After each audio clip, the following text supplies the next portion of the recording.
isa't isa sa kabila ng anumang pagsubok o alitan.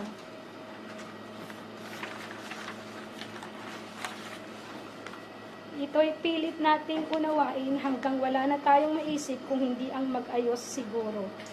At sa sambayan naman, sana ay ipagdiwang na lang natin ang tagumpay ng anak ko. Gumawa ang anak ko ng kasaysayan para sa ating bansa.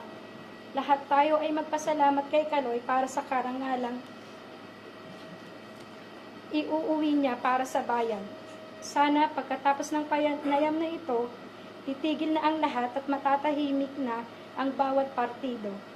Ang mga sugat ay kusa namang maghihilom sa paglipas ng panahon. Pero pipiliin naming humilom kami sa pribado at mapayapang pamamaraan. Kaloy, congratulations, iyong tagumpay.